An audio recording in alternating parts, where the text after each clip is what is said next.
We are going to talk to Shawn. Shawn's calling in from Oregon. Pronouns are he, him, and Shawn is poly. One of his partners has depression, and he's looking for tips on how to support them. Shawn, welcome to Secular Sexuality. Hi. Yeah, it's nice to be on the show. Thanks for calling. Yeah, a little bit more background is my partner has had a lot of past trauma, like medical trauma, physical trauma, and emotional trauma, and that's kind of culminated in like some past of self-harm and depression.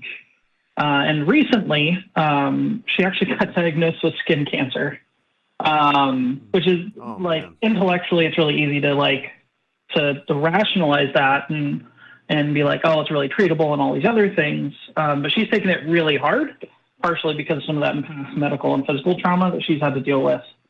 And so one of the things I'm trying to do is try to figure out how to check in without sounding like I'm trying to do it in a check-in way, or how do you express that wanting to make sure that the other person is good without sounding without doing that full of pity or anything else like that. And I know that especially in a lot of different communities, there's a lot of people with depression. I know it's really common in the kink community and in the alphabet mafia and everything else. So this also feels like this is a good topic as well. Yeah, I'm going to let the professional go first. Christy. Yeah. Go ahead. Well, I suppose I will say that the best, first, last, and most important piece of advice on how to support somebody is to ask them how they want to be supported. Right? I understand when we're talking about depression that oftentimes folks don't know how to ask for help or don't know how to let you know the support that they're needing. And I absolutely appreciate that. And you know your partner, you know what might be nourishing to them, what might be supportive to them. But more than anything, I think that we can get a little squeamish around mental health. I think that we can get a little bit awkward and uncomfortable. And the truth is, to show true compassion, all you need to do is be present with the pain. And so if they are willing to share that pain with you, you really don't need to do much more than listen or be present or be available. And it's nice to show up with flowers. It's great to show up with soup or a movie or whatever else, but let them let you know what's useful. That's so brilliant. Go ahead, Shawn. I've definitely done that. I was fortunate to have a counselor as a father, and so that was one of the few things, even in the Christian counseling that he did, that I did get some really good insight into. Ironically, it also really goes well into kink. Ask them. But the biggest problem is also there's the distance factor in this relationship specifically. So that makes it really hard because this person is several hours away, and has specifically expressed not wanting me to show up randomly. And so I'm trying to find other ways of getting that sort of check-in, making sure they're okay without, I don't know if that makes sense. And I hear all of that. And Shawn, I don't know you. We've been talking for 97 seconds. So if what I'm about to say isn't true, then it isn't true. I'm not going to try and push this narrative. Yeah. But I would be curious and want to ask how much of what you're experiencing right now is a altruistic desire to be loving and supportive and to see them get the help that they need, and how much of it is your own anxiety and your own concern. Both of those feelings are incredibly valid, but you would react and nourish those emotions in different ways.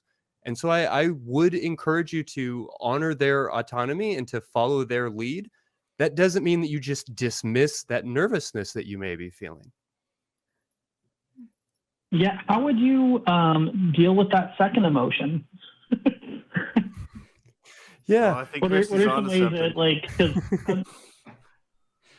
I mean, everybody's reaction to stress and anxiety is going to be different, right? It may seem a little Yeah. bit trite, but there's incredible value in the old standbys. A little bit of exercise, even if that is just a quiet walk around the block, a long bath, a long conversation with a friend.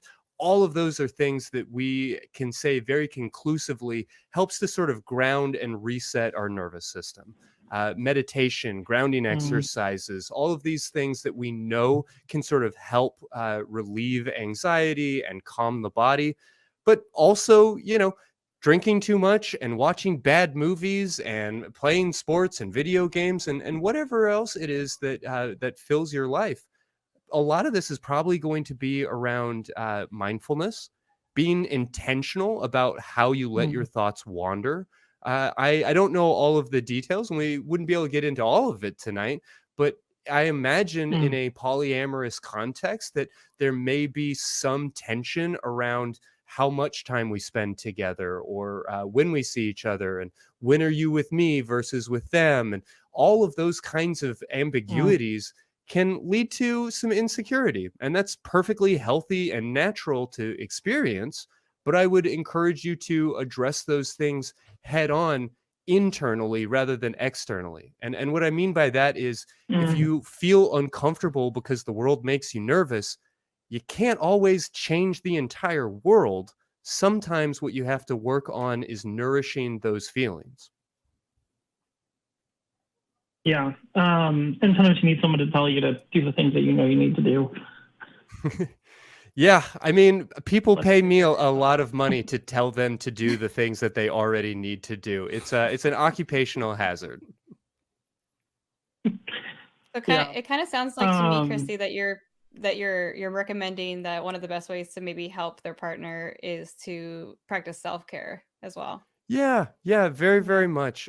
We've talked a lot about mindful self compassion on this show, and as a therapist, that's where a lot of my training and orientation sort of lies. And so, my thought very much goes to you are going to be the best possible support when you yourself are confident, secure, and well cared for. That does not at all mean that you are excluded from being a loving partner or a great boyfriend or whatever else just because you feel nervous. You're allowed to have those emotions. You're a human after all.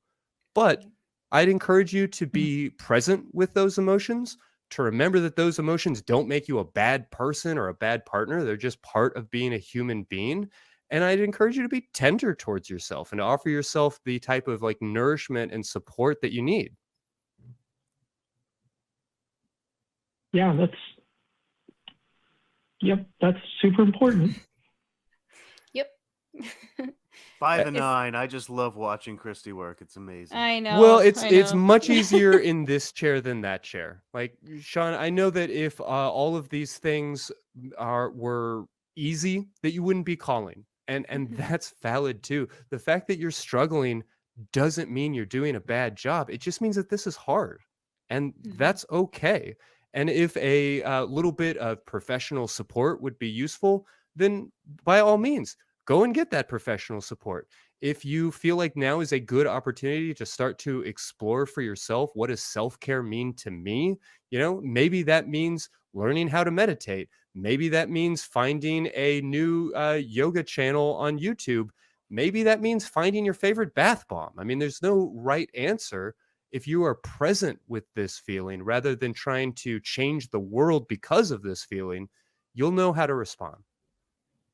I would think too that as we nurture like our self-compassion, that when you do go to take action towards showing support for your partner, that it would come through so much more clearly too. Um, when you with whatever action that you're doing to help your partner during their depression, that those actions and they would come through a lot more clearly and a lot more fully when it's coming from a place where you're fully satisfied within yourself too, and you've been taking care of yourself. I'm Yeah. speaking from somebody who's like dealt with depression a little bit in the past and also health issues.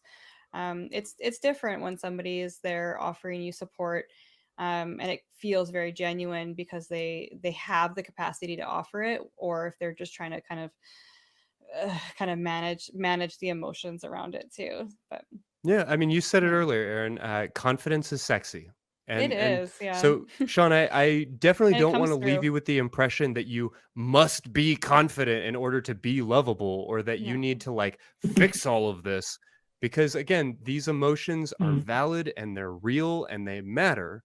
But yeah, I would definitely encourage you to look at the emotion rather than the problem. Look at the stress rather than the stressor.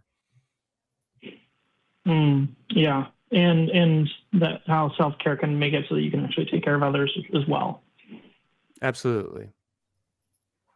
Yeah, thank you very much. I really appreciate it. This has been really good. Yeah. Hey, glad to hear it. Thanks for I'm glad we calling. could help, Shawn. Well, these two could help. Thank you very much. I haven't said. Yeah. All right. And just before we move on, real quick, as someone who's recently been dealing with someone who's very close to me, who's been struggling with depression, sometimes you just need to shut up and let them talk. Yeah. That really helps. Just to sit down. I realize that there's a distance issue there, but sometimes it really helps just to sit down and just be there and let them speak first. So much of being a couples counselor is just encouraging people to shut up, listen, and then say back to your partner what you just heard them say. That experience of being validated, that experience of being seen is incredibly powerful medicine. I didn't even have to pay you $900. Yeah. Awesome. That was amazing. Yeah, active listening is a skill that is worth cultivating. Mm-hmm. Absolutely. The therapist, call center, leader, doesn't matter. Active listening never goes out of style, baby. Mm-hmm. All right, Shawn. Well, you have yourself a wonderful evening. We are just about at the tail end of the show, but I hope this was helpful. And yeah, if you like, feel free to call back and let us know how things are going. Yeah, will do. Thank you very much. I really appreciate it. All right. Cheers.